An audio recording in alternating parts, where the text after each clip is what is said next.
रसूलपुर गांव, जहां पहले खुशियां ही खुशियां रहती थी, लेकिन कुछ दिनों से इस गांव में चोरी की घटना हो रही है, जिसके वजह से गांव वाले काफी परेशान हैं।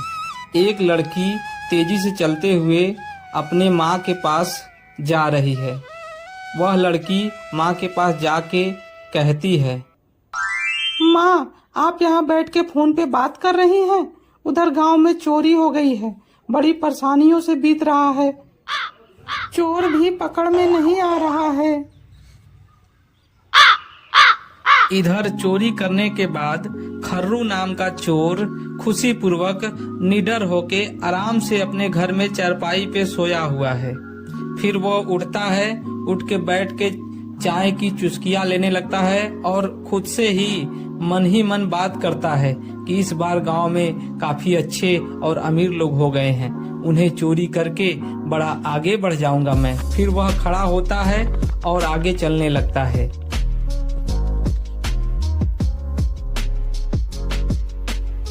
कुछ आगे चलने के बाद उसके फोन की घंटी बज उठती है और वो फोन पे कहता है, अरे भगवान, चिंता क्यों करती हो? गांव में बहुत धन दौलत है। कुछ दिन में धन दौलत पूरा लूटने के बाद मैं तुम्हारे साथ शहर में आके शिफ्ट हो जाऊंगा। हंसते हुए चोर चोरी करने के लिए रात के अंधेरे में गांव में निकल जाता है। वह एक हाथ में नंगी तलवार लिए हुए आगे पीछे चक्कर लगा रहा है। गांव में अंधेरा बढ़ता ही जा रहा था। आगे पीछे कोई दिखाई नहीं दे रहा था। खर्रू कभी खड़ा होता, कभी पीछे देखता, उसे किसी का डर नहीं था। वो फिर हाथ में तलवार लेकर के चोरी करने के लिए गांव में भीतर की तरफ चला जाता है।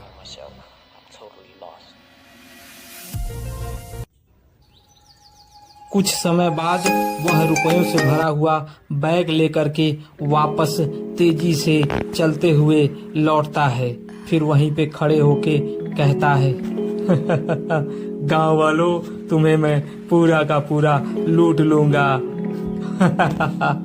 हंसते हुए फिर वह रुपए भरा बैग लेकर के तेजी से अपने घर की तरफ बढ़ने लगता है। कुछ देर बाद फिर वह खाली बैग लेकर के वापस गांव वालों को लूटने के लिए चल देता है। वहीं पे खड़े होकर के फिर वो कहता है, गांव वालों, आखिर देख लेना, तुम्हें गरीब बना के ही छोड़ूंगा मैं। यह कहते हुए वह फिर आगे की तरफ गांव में रुपया पैसा लूटने के लिए चल देता है। इधर सुबह होने के बाद चोरी की घटना गांव में जंगल की आग की तरह फैल जाती है।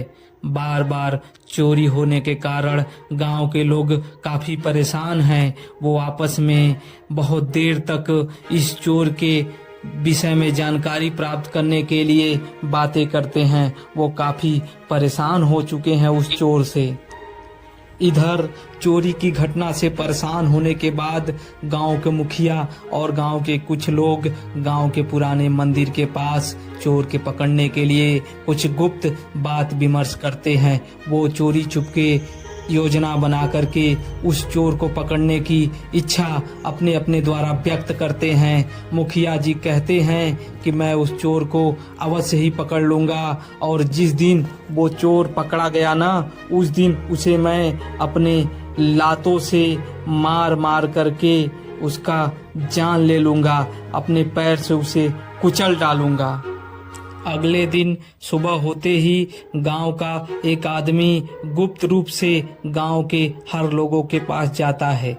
वह मुखिया जी के द्वारा बताए गए बात को सबको चोरी छुपे बताता है और कहता है कि गुप्त रूप से आप सभी लोग तैयार रहिएगा, उस चोर को पकड़ने की योजना हम लोगों ने बना रखी है। फिर वह गांव के अन्य लोगों के पास भी जाता है और सबसे जाके मुखिया जी के द्वारा कहे हुए बात को गुप्त रूप से समझा देता है और सब लोग बातों को सुनते समझते हैं। समझने के बाद सब लोग तैयारी में लग जाते हैं कि उस चोर को पकड़ा जाए।